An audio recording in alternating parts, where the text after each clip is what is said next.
Hari ini kita akan belajar tentang doa Hana. Bulan ini kita belajar tentang doa, ya.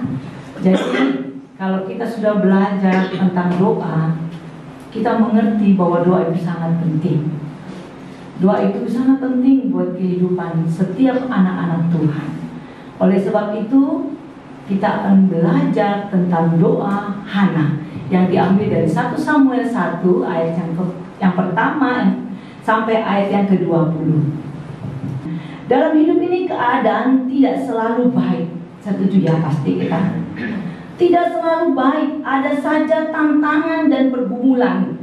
Masalah yang kita hadapi silih berganti, entah itu sakit penyakit atau masalah perekonomian. Jadi selama kita hidup, selama itu juga kita akan diperhadapkan dengan persoalan dan masalah. Baik yang kita cari maupun yang tidak kita cari, pasti kita menghadapi masalah. Jadi hidup itu memang penuh masalah. Kalau nggak mau penuh dengan masalah, katanya harus kembali ke alam semesta kepada Tuhan. Itu tidak ada masalah lagi. Tapi masalah yang paling besar adalah kalau orang itu tidak mengenal Yesus menjadi Tuhan dan Juru pribadinya. Itu menjadi masalah besar karena dia tidak kembali ke rumah Bapa di surga. Jadi hidup itu penuh masalah. Kata anak muda, kadang manusia itu kadang di atas, kadang di bawah seperti roda. Ya, kadang sepi, kadang rame, menggagang. Itu kehidupan. Jadi itu berganti silih berganti. Dari kisah Hana kita dapat belajar bahwa orang beriman sekalipun tadi Pak Teo sudah bersaksi tidak pernah luput dari berbagai situasi sulit yang harus dihadapi. Atau orang Kristen, orang yang sungguh-sungguh dekat sama Tuhan tidak luput dari persoalan atau dari masalah. Doa Hana, doa yang mengubah keadaan. Ya, ini keadaan yang tidak baik. Karena Hana memiliki satu keadaan yang tidak baik. Tadi kita sudah baca bagaimana kandungannya ditutup oleh Tuhan. Dia mandul, dia tidak punya anak. Dan dia menjadi orang yang dibuli katanya. Orang yang diejek, direndahkan, dihina. Dalam firman Tuhan hari ini kita akan belajar dari seorang tokoh yang bernama Hana. Hana adalah istri dari Elkana yang berasal dari Efraim. Elkana ini memiliki 2 orang istri, yaitu Hana dan Penina. Ada 2 orang istri ya. Poligami adalah lazim di kalangan Israel pada masa Perjanjian Lama.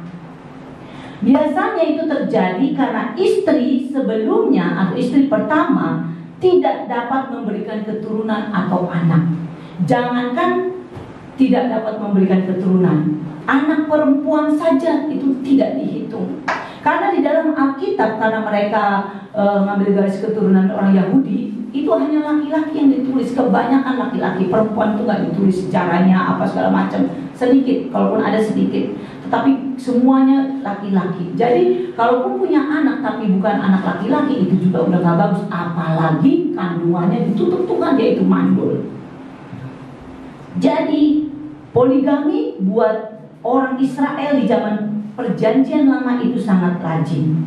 Biasanya itu terjadi kalau istri pertama tidak punya anak. Tapi sekalipun lazim, ingat ya, tapi sekalipun lazim, poligami membawa masalah. Poligami membawa kekecewaan yang mendalam. Poligami membawa perasaan sakit hati buat orang lain. Contohnya Hana dan Penina. Jadi nggak ada orang yang bilang poligami itu baik, bagus. Yang penting apa? Rukun, adil, sejahtera. Kamu bisa nggak kira-kira? Jadi memang bangsa Israel itu menganggap satu kelaziman pada saat Perjanjian Lama. Tetapi kelaziman itu tidak menjadi lazim. Karena kenapa? Karena itu membawa kekecewaan, sakit hati, dan kemarahan. Artinya itu tidak baik. Karena ini yang dialami oleh Hana dan Penina. Kebiasaan pada pada saat ibadah di rumah Allah yang dilakukan keluarganya Elkana, dan mereka setahun sekali seluruh keluarga mempersembahkan korban kepada Allah di Silo. Sesuai ibadah, seluruh keluarga mengadakan satu perjamuan syukur. Jadi ternyata kebiasaan kita GKI Cengkareng nggak salah juga ya, suka makan-makan ya. Jadi jangan putus asa, makan terus. Tapi karena lagi COVID, ya udah tahan-tahan dulu lah. Nanti aja udah selesai COVID baru kita makan dulu setiap minggu dulu ya. Pertama saya datang ke sini kayaknya makan sampai saya ini giliran gua kapan ya nggak mau ngasih makan. Itu orang GKI Cengkareng itu doyan makan. Jadi mereka juga gitu, keluarga Elkana ini setahun sekali mereka bikin ucapan syukur di Silo, di rumah Tuhan itu untuk makan-makan. Tetapi di acara itu harusnya berbahagia, harusnya mereka bersukacita karena kan mengucapkan syukur, makan-makan kan. Kita aja bahagia makan-makan, ketawa, ada yang nambah berulang-ulang, gak usah saya sebut yang suka nambah ya. Ada yang suka nambah berulang-ulang sampai ngabisin, gak ingetin belakang. Itu biasa anak muda, bukan bapak-bapak dan anak muda, itu anak muda. Iya memang. Terus, nah ini si Hana sama Penina dan suaminya harusnya bersyukur karena mengadakan acara makan-makan ya. Tetapi ini dia tidak mengalami syukur si Hana. Karena kenapa? Di acara itu Penina menggunakan waktu untuk menyakiti hati anak. Bukan Hana yang itu ya. Itu mah Rohana katanya. Ini Hana. Jadi ini Hana disakiti terus hatinya sama si Penina. Dengan cara apa? Mengungkit-ungkit kekurangannya Hana. Mengungkit-ungkit, menyakiti, mengecewakan, pokoknya membuat marah. Oh, pokoknya dia kayak gak enak sekali setiap ketemu si Penina, apalagi kalau mau ngomongin tentang anak. Jadi acara itu gak membawa berkat buat Hana. Hal tidak memiliki anak adalah hal yang membawa kepada seorang perempuan pada saat itu menjadi orang yang dibilang ada aibnya. Kalau orang nggak punya anak dibilang itu orang mau punya aib, ataupun dibilang orang yang kena kutukan Tuhan, hukuman Tuhan. Jadi Hana merasa seperti itu. Dia seperti orang yang tidak diberkati Tuhan. Dia seperti orang yang kena hukuman Tuhan. Dia memiliki aib. Itu yang Hana rasakan. Tetapi Hana dalam keadaan yang tidak baik, sedih, kecewa, dan dalam keadaan yang tidak menyenangkan, tidak bahagia, Hana tidak mundur dari Tuhan. Dia tetap datang kepada Tuhan. Seberapa banyak dari kita pada saat kita ada pergumulan, apakah yang kita lakukan, kita datang kepada Tuhan pertama-tama, atau enggak kita menyelesaikan dulu secara manusia, baru kita datang kepada Tuhan. Bapak Gembala pernah khotbah bilang katanya doa itu atau datang kepada Tuhan adalah kayak pilihan terakhir, jalan buntu terakhir. Seberapa banyak kita seperti itu? Kita usahakan dulu secara manusia maksimal, baru ujung-ujungnya angkat tangan, baru kepada Tuhan. Tetapi yang dilakukan Hana tidak seperti itu. Hana dalam keadaan sedih, dalam keadaan kecewa, dalam keadaan tidak menyenangkan, dia tetap datang kepada Tuhan. Artinya dia tetap percaya kepada Tuhan yang sudah menutup kandungannya. Hana pergi berdoa ke rumah Allah. Ia memanggil Allah sebagai Yahweh Zebaoth, Allah semesta alam. Hana percaya dalam nama itu. Pemahamannya Hana bahwa kekuasaan Allah yang tak terbatas mampu mencurahkan berkat tak terbatas buat Hana. Jadi dia tetap percaya kepada Tuhan. Makanya dia bilang Allah semesta alam yang memiliki hak otoritas buat kehidupan kita, buat kehidupan saudara dan kehidupan saya. Dan Allah mendengar. Allah mendengar doa Hana. Mungkin hari-hari ini ada di antara kita merasa tidak bahagia dengan keadaan yang sedang terjadi. Saudara, bagaimanakah kita bisa mengubah keadaan yang tidak menyenangkan, yang tidak bahagia menjadi keadaan yang menyenangkan atau keadaan yang bahagia? Kita belajar daripada kehidupan Hana. Apa sikap hati Hana saat dia berdoa? Sehingga doa Hana adalah doa yang mengubah hidup Hana. Yang pertama kita belajar, Hana berdoa dengan sikap hati yang benar. Itu ada dalam 1 Samuel 1 ayat 9 sampai yang ke-10. Kita baca bersama-sama, sudah tersedia di depan. Kita baca. Pada suatu kali setelah mereka habis makan dan minum di Silo, berdirilah Hana sedang imam Eli duduk di kursi. Dan dengan hati pedih kepada Tuhan sambil berseduh-seduh. Dalam pembacaan ini kita melihat hal yang pertama dilakukan Hana adalah Hana melakukan doa dengan sikap hati yang benar. Sikap hati yang jujur, tidak dibuat-buat. Ketika berdoa, Hana menangis terseduh-seduh karena hatinya sangat sedih. Tangisan Hana bukan acting, bukan bersandiwara, bukan dibuat-buat supaya dilihat orang bahwa dia berdoa. Hana berdoa dengan sungguh-sungguh. Hana berdoa dengan sedih. Hana berdoa sampai menangis. Apa yang di hatinya Hana yang diungkapkannya kepada Tuhan. Hatinya sedih, hatinya menangis, hatinya merasa berat. Dia menangis di hadapan Tuhan.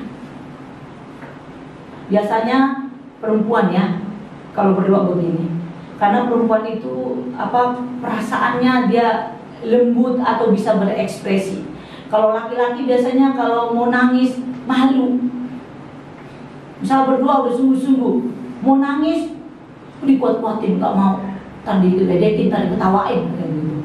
Tapi kalau perempuan kadang-kadang nggak peduli, memang sedih-sedih, nangis. Apalagi kita nangis di hadapan Tuhan. Apalagi kita mengungkapkan secara jujur di hadapan Tuhan. Itu ada satu doa, sikap yang benar di hadapan Tuhan. Karena sebenarnya sih tanpa menangis pun Tuhan tahu keadaan hati kita yang paling dalam. Tapi kadang-kadang pikiran kita mengendalikan isi hati kita untuk kita berdoa kepada Tuhan. Karena jaim, jaga image, gak mau dilihat orang cengeng, gak mau dilihat orang begini, apa segala macam, akhirnya sok-sok kuat. Padahal hancur hatinya. Hancur. Jadi Hana itu nangis gak dibuat-buat. Dia betul-betul sedih. Dia sungguh-sungguh berdoa. Sikap hati Hana adalah dia berdoa dengan cara yang benar. Hatinya, sikap hatinya benar. Ketika saudara berdoa, berdoalah dengan jujur di hadapan Tuhan. Ungkapkan apa yang ada di hati kita dengan sejujur-jujurnya. Katakan kepada Tuhan apa yang menjadi persoalan kita. Bagaimana keadaan kita.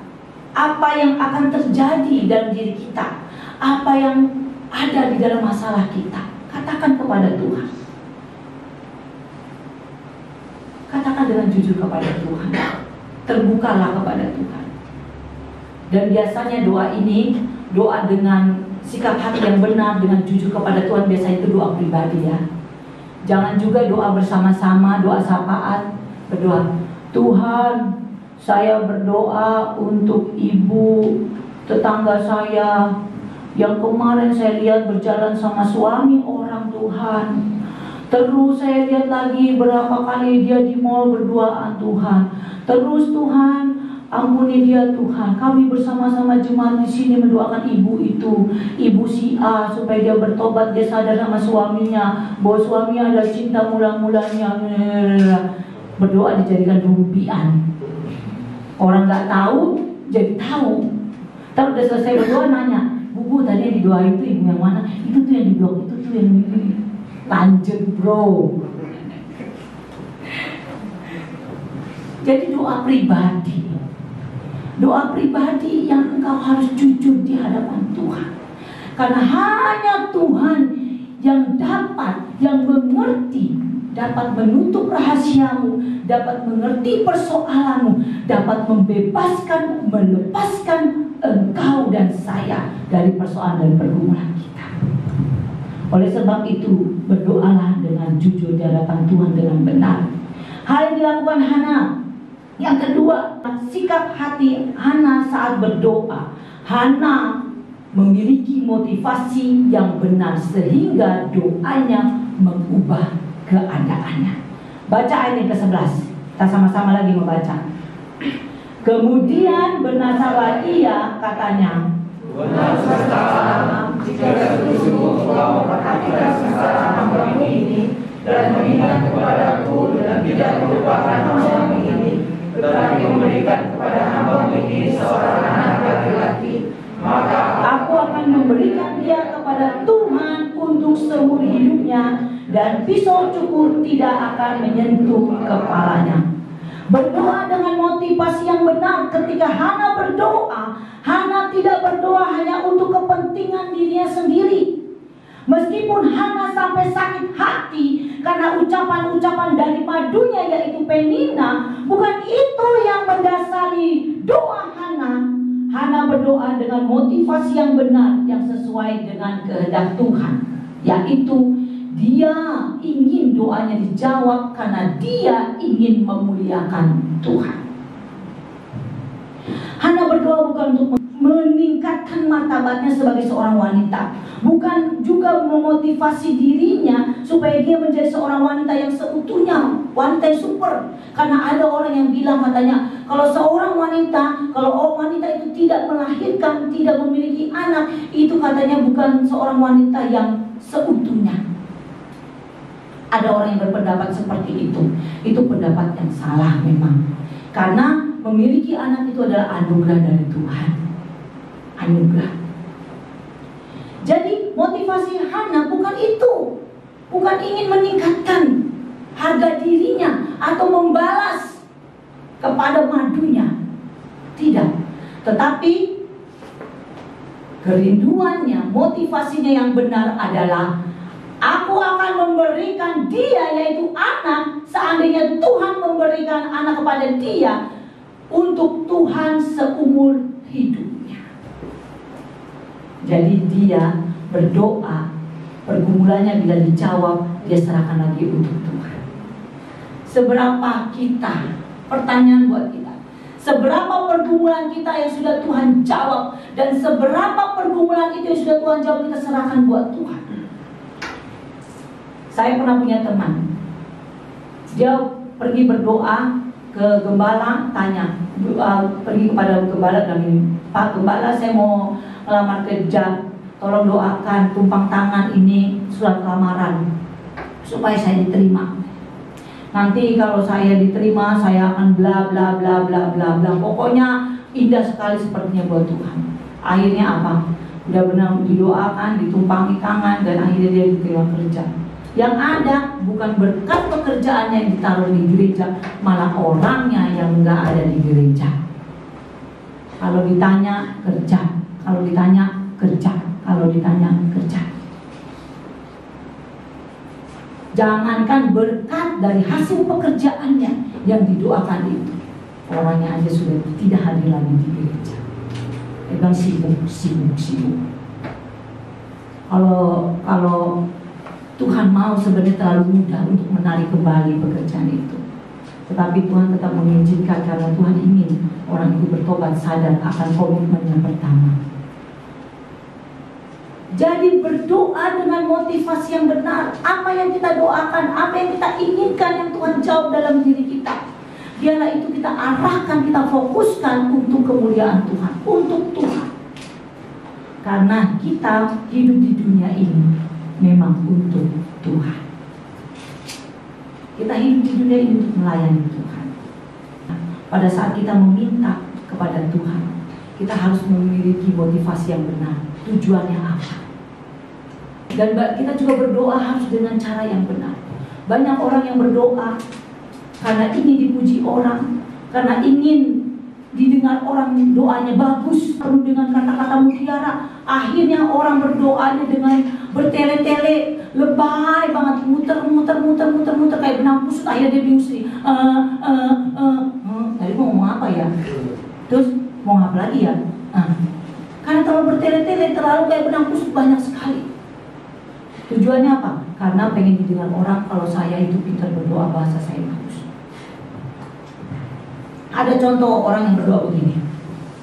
Dia menggunakan kata Tuhan bukan lagi untuk mengatakan pribadi Tuhan, tetapi dia mengatakan kata Tuhan yang digunakan hanya untuk kata sambung atau kata sampingan saja, atau kata penyerta untuk menghilangkan nervous, tetapi bukan pribadi Tuhan yang diucapkan. Ada orang yang berdoa seperti itu. Misalkan gini, ada orang yang berdoa begini ya. Terima kasih Tuhan, pada saat hari ini Tuhan, Engkau menyertai kami Tuhan. Pikirkan itu kata-kata Tuhan lagi, bukan kepada pribadi Tuhan. Itu sebagai kata untuk membuat diri kita seperti bernapas dulu, kata sampingan atau kata sambung saja. Kan bisa aja kita ngomong begini ya. Terima kasih Tuhan, pada saat hari ini Engkau menyertai kami. Artinya betul fokusnya Tuhan. Beda dengan kata terima kasih Tuhan, pada saat hari Tuhan Engkau menyertai kami Tuhan. Ada lagi yang begini berdoa.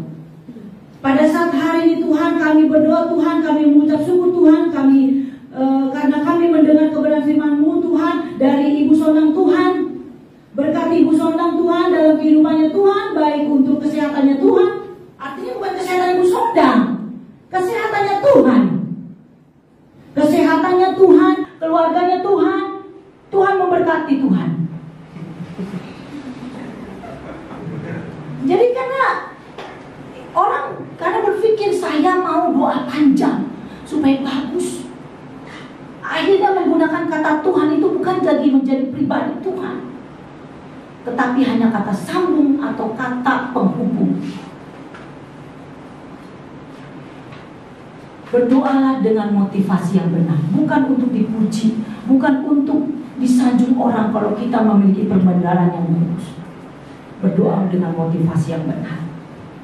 Yang ketiga, sikap hati Hana saat berdoa yang akhirnya mengubah hidup Hana adalah ayat yang ke-12, kita baca bersama-sama, 2, 3. Ketika perempuan itu terus-menerus berdoa di hadapan Tuhan, maka Eli mengamat-amati mulut perempuan itu. Doa yang dinaikkan dengan tidak jemu-jemu.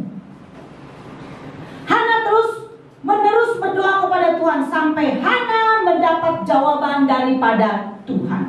Hal ini juga pernah diungkap Tuhan Yesus dalam Lukas tentang sebuah perumpamaan. Dikatakan ada seorang janda yang mempunyai masalah. Dia datang kepada seorang hakim yang lalim. Hakim itu adalah hakim yang jahat, yang tidak takut kepada siapapun. Ketika janda itu datang, hakim itu menolak.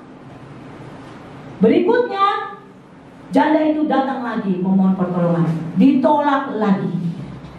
Dia datang lagi, ditolak lagi. Datang ditolak. Tetapi akhirnya apa yang terjadi? Janda itu tidak pernah putus asa. Dia terus-menerus datang kepada hakim itu. Sehingga pada akhirnya hakim yang lalim itu tidak lagi mengusir dan menolak janda itu. Maka ia mengabulkan dan memutuskan untuk menolong janda itu. Karena kenapa? Karena janda itu datang tidak jemu-jemu. Begitu juga kita kepada Tuhan. Kalaupun saat ini doa kita, pergumulan kita belum dijawab Tuhan, karena belum ada kelihatan atau nyata, tetap berdoa kepada Tuhan. Jangan jemu-jemu. Jangan putus asa. Kalau saya punya doa itu saya bagi. Karena kalau didoakan semua, mungkin kadang-kadang doa pagi itu nanti saya nggak ada waktu untuk urus makanan anak mau sekolah atau apalah dan lain-lain. Akhirnya saya bagi. Senin saya berdoa tak. Selasa saya berdoa, Rabu berdoa ini, Kamis semua gitu sampai hari Jumat. Hari Sabtu dan hari Minggu adalah hari yang bersukacita buat saya. Kenapa? Karena saya tidak mendoakan persoalan. Saya hanya mengucap syukur, menyembah dan mengucap syukur dan menyembah Tuhan. Hari Sabtu dan hari Minggu. Saya punya prinsip begini, cukup saya minta sama Tuhan hari Senin sampai hari Jumat, 5 hari. Hari Sabtu dan hari Minggu tidak ada permintaan buat Tuhan. Karena itu khusus menyembah Tuhan dan mengucap syukur. Jadi siapkan waktu kita untuk berdoa. Jangan jemu-jemu, kita terus kepada Tuhan. Makanya waktu saya punya pokok doa begini-begini, saya dengar kabar kayak seperti Sani, dia kasih kabar, diterima aja pegawai negeri. Oh puji Tuhan, satu doanya dijawab, centang. Tanggal berapa? Kasih tanda. Ada lagi anak muda yang didoakan, datang lagi, Bu kita jadian. Puji Tuhan, doanya dijawab. Saya minta sama Tuhan, Tuhan tolong supaya dia mau jadian. Centeng. Jadi kita bisa tahu berapa lama kita bergumul kepada Tuhan dan berapa lama Tuhan menjawab. Jawab seperti apa yang Tuhan pikirkan, yang kita kehendaki. Kadang-kadang apa yang kita kehendaki tidak seperti apa yang Tuhan pikirkan. Jadi Tuhan sudah jawab tapi kita nggak sadar kalau Tuhan sudah menjawab. Jadi tetap datang kepada Tuhan, jangan jemu-jemu. Doakan terus apa yang menjadi pergumulan kita, apa yang menjadi persoalan kita. Datang terus kepada Tuhan. Dan jangan berpikir kalau tidak dijawab Tuhan. Doakan saja terus. Dan saya juga akan menambahkan lagi kepada Bapak Ibu, saudara-saudara kasih dalam Tuhan. Bila kita sudah minta doa kepada orang lain, misalnya saya, Pak Theo, tolong doakan saya ya Pak Theo, supaya saya ini pinter. Saya ini bolot banget gitu kan. Apalagi kalau pendengarannya saya ini kurang-kurang, misalnya, Pak Theo tolong doain ya. Terus Pak Theo bilang, iya Pak Theo mungkin doain. Pas sudah dijawab kita nggak bilang, udah dijawab nih, ibu nggak bolot lagi nih ibu udah oke lah, udah sembuh begitu. Tapi ibu nggak bilang sama Pak Theo terus doain terus, padahal ibu udah sembuh, dia doain terus. Kan aneh ya. Sebenarnya harusnya kita bilang, puji Tuhan Pak Theo, sekarang saya sudah sembuh. Ya kan Pak Theo bisa doain orang lain, gak saya mulu. Begitu loh. Kasih tahu bahwa doanya sudah dijawab. Kayak anak-anak muda tadi saya ceritakan. Kasih tahu akhirnya kita sudah coret pokok doa itu, ganti doakan yang lain. Dan itulah ucapan terima kasih syukur kita, bahwa Tuhan nyata menjawab doa yang kita panjatkan kepada Tuhan. Jadi jangan jemu-jemu dan katakan bila doamu sudah dijawab oleh Tuhan, supaya kita bersama-sama bisa mengucap syukur kepada Tuhan. Hal yang berikut, yang keempat, sikap hati Hana saat berdoa. Doa yang mengubah keadaan Hana, yaitu doa yang dinaikkan dengan sungguh-sungguh. Ayat yang ke-13 kita baca. Dan karena Hana berkata-kata dalam hatinya,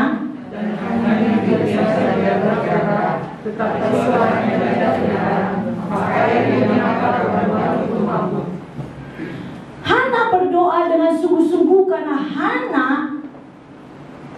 percaya kepada Tuhan. Karena sungguh-sungguh Hana berdoa, nampak seperti orang yang sedang mabuk. Gak masalah buat dia, karena dia percaya kepada Tuhan.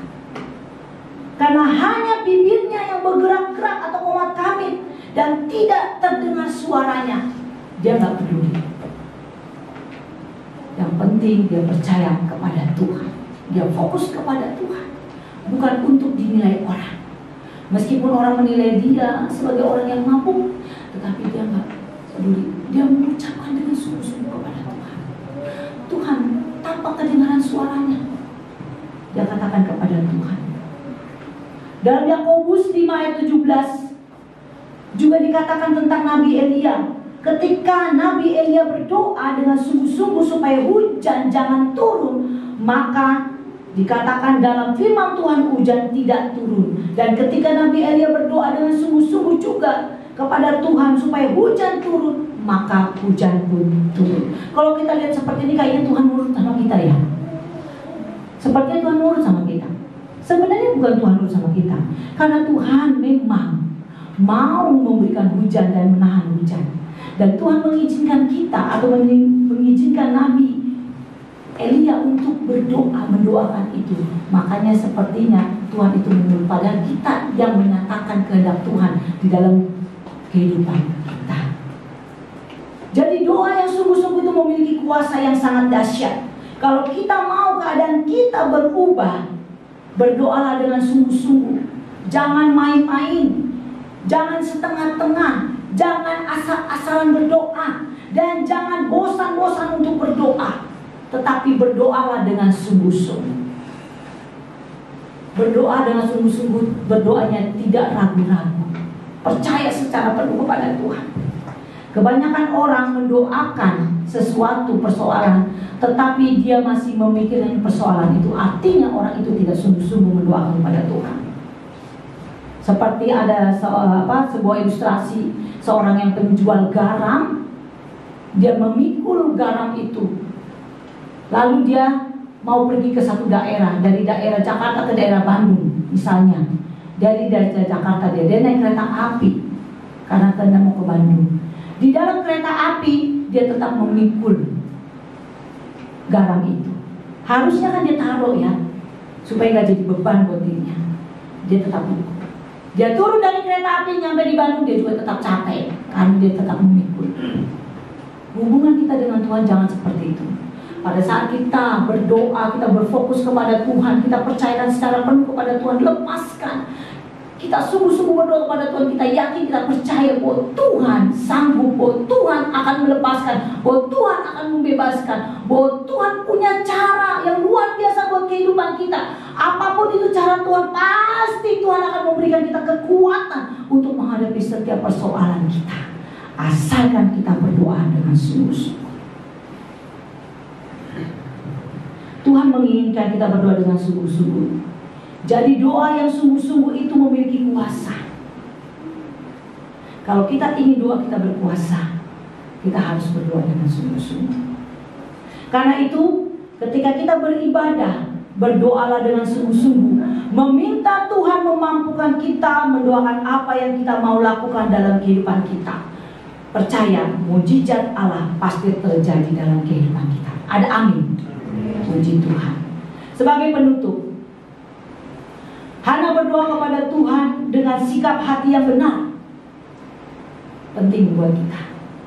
Hana berdoa kepada Tuhan dengan motivasi yang benar. Apa yang kita doakan, apakah tujuannya buat diri kita atau memuliakan Tuhan. Hana berdoa dengan tidak jemu-jemu, jangan menyerah, terus maju. Dan Hana berdoa dengan kesungguhan hati. Kita harus sungguh-sungguh terhadap persoalan yang kita doakan. Sungguh-sungguh katakan kepada Tuhan, doakan kepada Tuhan. Maka keadaan akan berubah. Seperti keadaan Hana yang berubah, yang sebelumnya disebut mandul. Oleh kuasa dan pertolongan Tuhan, Hana mendapatkan seorang anak laki-laki, Nabi Samuel. Memang satu Tuhan kasih, tapi anak yang sungguh luar biasa. Begitu juga dengan kita. Mari kita berdoa seperti Hana, maka kita akan mengalami pertolongan Tuhan melalui setiap doa-doa yang kita panjatkan kepada Tuhan. Kita akan terbangun oleh doa kita sendiri. Karena doa dimaksudkan untuk memampukan kita melaksanakan maksud-maksud Allah, dan bukan hanya meminta Allah melakukan apa yang kita inginkan saja. Oleh sebab itu, berdoalah. Oleh sebab itu, berdoalah. Berdoalah. Tetaplah berdoa.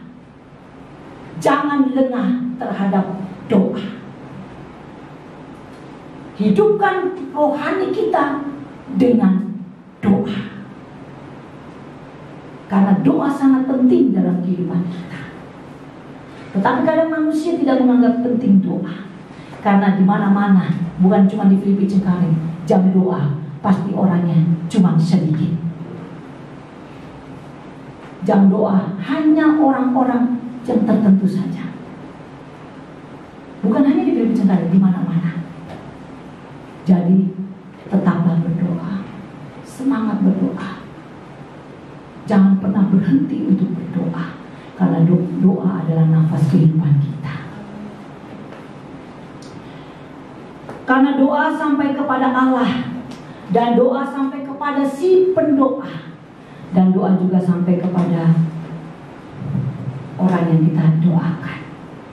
Bila saya berdoa, doa itu sampai kepada Tuhan yang pertama, karena kita meminta kepada Dia, pemilik hidup, pencipta alam semesta, penguasa alam semesta. Doa itu akan sampai kepada Dia, dan doa itu akan sampai kepada orang yang kita doakan. Siapa yang kita doakan, percaya doa itu akan sampai kepada dia. Dan Tuhan akan bekerja dengan cara Tuhan yang tidak pernah kita pikirkan, yang melebihi, yang melampaui apa yang kita pikirkan.